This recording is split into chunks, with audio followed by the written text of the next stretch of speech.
15th. I see, okay. And pretty You're much... getting very professional about this. 100 years from now, They'll laugh at us. They'll laugh at us. Who were these girls that did this? How amateur can you get? Mr. William LeMay. And basically, we'll start out just if you'd like to say something in your own words, however you'd like to say, you know, what service you were in, what years that you served in. Did it not? See, the amateur showing. Okay. William LeMay served in the Army Air Corps, which is now the Army Air Force, or the U.S. Air Force. Went into service in December of '42 and was discharged in December of '45. Spent 3 years, 2 of which was spent in the European theater. Went through basic training, then through aerial engineering school, gunnery school, and then finally cadet school, and graduated as a navigator on B-17s. Shortly after graduation from navigation school, I was assigned to the 401st Bomb Group and flew over to England and was involved in the air war over Europe. Pretty much it. There's got to be a little more to it than that. If you're flying all those bombing runs. So you were in what is now the Air Force. Right, it was called the Air Corps then. It was a division of the Signal Corps, actually, which was the beginning of aviation occurred with the Signal Corps. And an interesting thing, Keller Hoke, who has passed away, was one of the first people in the Signal Corps, and he serviced airplanes. No kidding. Yeah, he was such a the very early airplane, the Wright Flyer, and that kind of thing. I'm sorry he's not here, that you could get him on tape. He related to me a lot of stories. And of course he was a Quaker and served in the service end of it. I guess they didn't believe in war, but he served in Detroit. And of course he was the head of the Veterans Administration in Warren County for many years. He would have been a great asset for this. So how old were you when did you enlist or 18. drafted? I enlisted at 18, right out of high school. Right out of high school, huh? So I'm assuming you didn't have a wife and kids at home at that time. No, I wasn't married till we came back in June of '45, and I had 30 days rest of recuperation, and we were going to go into transition training to fight the war in Japan.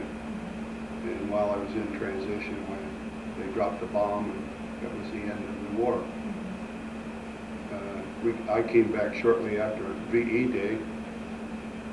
We flew our plane back and was getting ready to go to the Pacific. So primarily you were in the European theater? All my time. All your time? Right. Did you have brothers that also served at the same time? I'm the only child. My first cousin was General Curtis LeMay, head of the 20th Air Force, and later became Chief of Staff, military Chief of Staff, and headed up SAC Command, and a very controversial person. And he ran for office, Vice President, with Wallace, Henry Wallace. And that was sort of the end of his public career. They didn't do too well in the election, if you remember that. Yeah, I do. Yeah. That is an interesting story. So how many areas of Europe were you in? I mean, were there certain areas you were stationed, or did you make all of your runs out of a certain base? Yeah, in the way it operated, the military had I think 100, something like 100 bases in England. It was mostly in the eastern part of England, about 100 miles north of London, and that whole area was full of air bases, and all the missions was flown out of your base. The 401st was our group at Deanthorpe, was the name of the town, and so from there we flew all over Europe to Berlin and all parts of Germany, Norway, Sweden, France, but we didn't get into Italy because that was another group of the 9th Air Force. We were in the 8th Air Force. And then towards the end of the war, we flew a lot of missions that we called Wheaties runs. We dropped food, particularly to the Dutch, because they opened the dam, the dikes, and flooded the whole country. And we fly in low, and then we ferried out a lot of prisoner of war troops out of Linz, Austria. As General Patton started to close in on the Germans, they freed a lot of the French soldiers, and so we went in, flew them out, landed in Paris. My first trip to Paris, I was looking for the Eiffel Tower. Being a navigator, you know, I know where I'm at. I was looking out either side, and I looked straight ahead, and there it was. So much I for work on those navigation skills, Yeah. didn't you? And of course, that was a big experience then, being a young kid. I was mustered out when I was 21, almost 22. So. Well, actually, you look at World War II, it was a young man's war. Well, every war is a young man's war. Yeah. You don't find many, other than the high command, they're over 30 years old. It's a very physical thing, particularly the ground forces. That's about it. Well, if you had to highlight one positive thing that came out of your military service, what would it be? Oh, no doubt about discipline and ability to follow orders, because you soon realized that you had to be very disciplined and you had to follow orders or you wouldn't survive. The penalty was death. So the message gets home pretty quick. That doesn't happen until you get into combat. They try to impress on in training, but you know, there's no reality. But when you get into combat, I always remember what General Fricke said at one of the meetings. You know, Very well. remember General Fricke. He said, "You really don't know what war is all about until you see the body bags stacked up along the road." And that's the truth. With us, the planes that come back, they went up, excuse me, I hate to think about it, but the planes that come back, and the ones of us that survived, we waited. That's it.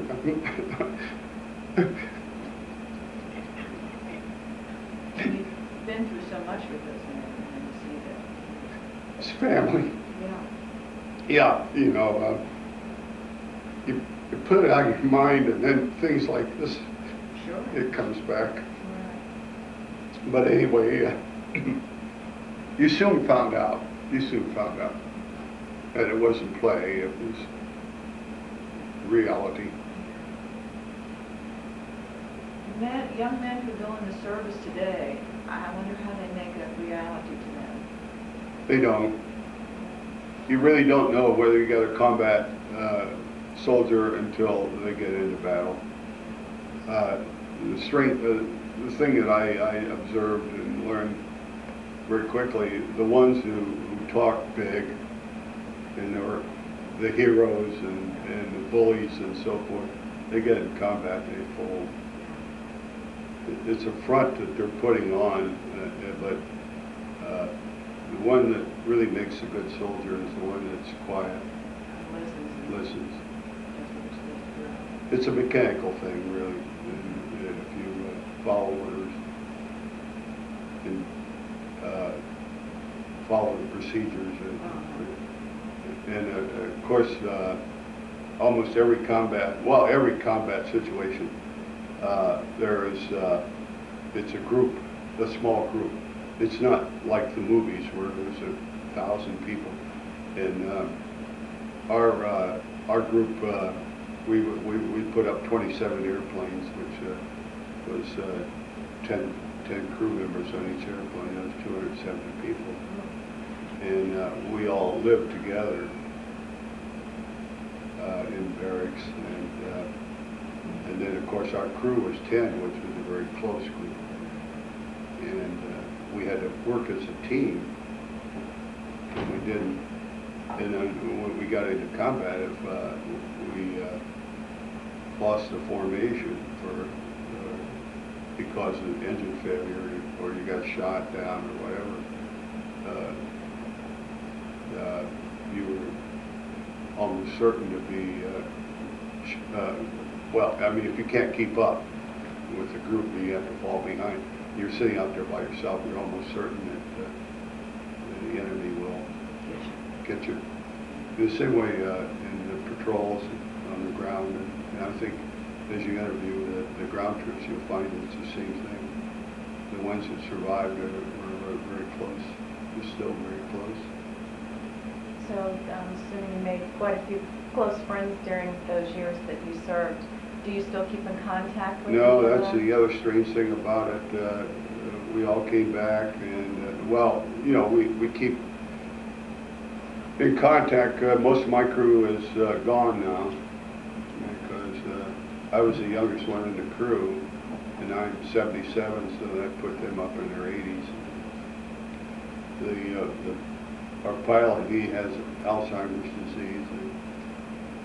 The co-pilot was in an accident early on after the war.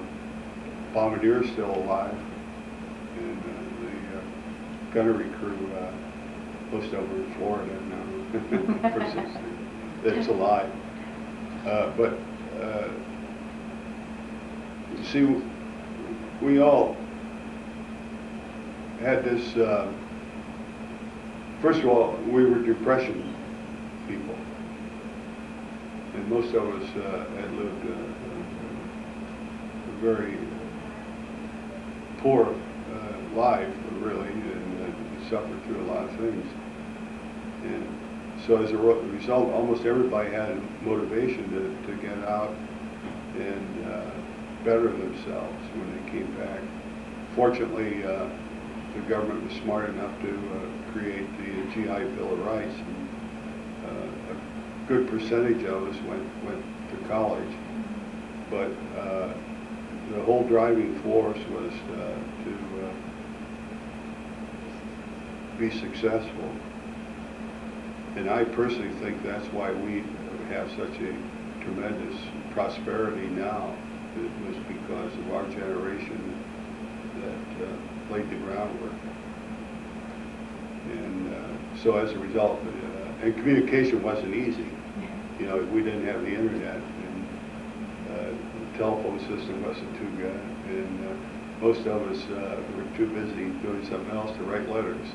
And so it was the wives that really, Helen has kept us together, you know, this kind of thing. So. Well, Helen's so good about communication. I mean, Yeah. she's just great. Mm-hmm. So anyway, it's pretty much the ethics that we were taught in the military, cooperation, following orders, being creative. That was a very important thing. We're probably the most creative nation in the world, even today. I agree. But that's why we had superiority in the field and in the air, was because of the ability to take charge of a situation and work your way out of it. If you had to say the most negative thing of military life, what would it be? I think the lack of stability, family stability. Of course, that wasn't much of a problem for us. We were so young. But moving around, it's probably hardest on the children. We had a lot of people in the military in World War II that had families because they'd been in the reserves and whatever.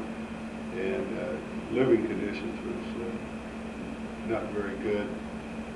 I think they're better now than they used to, but then, you know, it was, and there was people taking advantage of a soldier. They still do, I think. But there would be, the town would be overwhelmed in the training areas. We did our advanced training in Alexandria, Louisiana. It was the Cajun country, as they call it. But there was 10,000 troops down there. It was an Army base. There was 2 Air Corps bases. A lot of people were in a small town at once. Yeah, and of course there were shortages, and they took advantage of it. There was lack of respect even then. You know, it's hard to believe, but it's true. The same kind of lack of respect that you run into. I think the height of it was Vietnam. People are just beginning to realize the sacrifice that the Vietnam veterans made. And it was an unpopular war, but they were loyal and followed orders. And I think you ought to vary all these issues and respect the military. It's the only group in the world that is not loyal to a dictator or a president or something.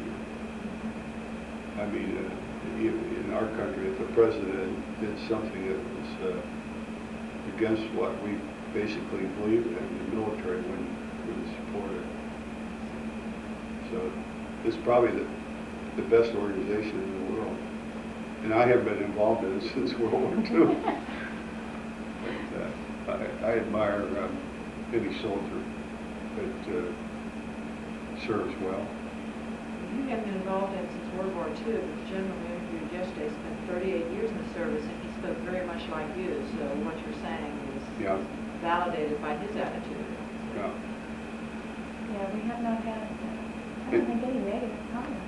I mean, And the other thing problems, that struck me, almost any professional military person is very religious. Oh yeah. They believe in God, and they go to church, and follow the Christian faith, which is surprising when you know, just think about it. But well, in a sense, when you I'm know the surprised. situation, in a sense, you see, because they're closer to reality every day, even in peacetime, there's a possibility that in training, whatever, an accident can happen and so forth. But we just had 2 recently retired here in the area, and both very strong church people. And of course, I know a lot of them. I have a lot of friends that retired, and they're all church people. It's just something I observed, and I think it's important. As long as our military has that kind of root, we're not going to have any problems. Well, in closing, for historical record, is there anything you'd like to say that perhaps you've never had the opportunity to say before, or any closing remarks you'd like to make for the next generation? Well, I don't think so. Everybody knows me. I pretty much say what I think.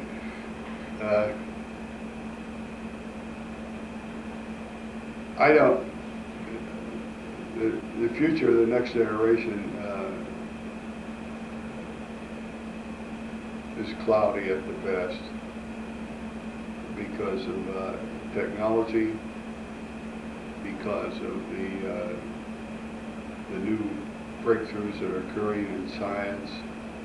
A lot of our basic beliefs or we've been taught are under attack, and I'm not talking about sex and things like that. I'm talking about like the creation of the earth and how do we fit into the universe, and until we can readjust our thinking to open up our mind to the fact that we're just so small that there's a lot to be learned. There's an interesting thing going on now in research, and basically it involves this sixth sense, and they're trying to identify it and put a mathematical formula down, but no one has been able to touch it because there is a sense that we can communicate. We get these feelings about people, and that's real, but no one can. And we also have this spiritual feeling, and they have been identified. So these things are going to affect in the future, but we can still instill in the next generation the ability to cooperate with each other, and the ability to respect. I think that's the basic thing, is respect. And discipline of respect, yeah. Instead of something you don't like, refusing or protesting, is to work it out so that everybody benefits. Whenever you have the riots that we have and things like that, no one benefits. There's several major issues that's coming up that has to be addressed, and of course that's reproduction, and that's starting to come on the scene now with cloning, and a lot of other things are going to occur. And I can understand that the younger generation has got some serious problems to wrestle with, and all we can do is provide some guidance, I guess. Pretty much it. Thank you, Bill. Uh-huh.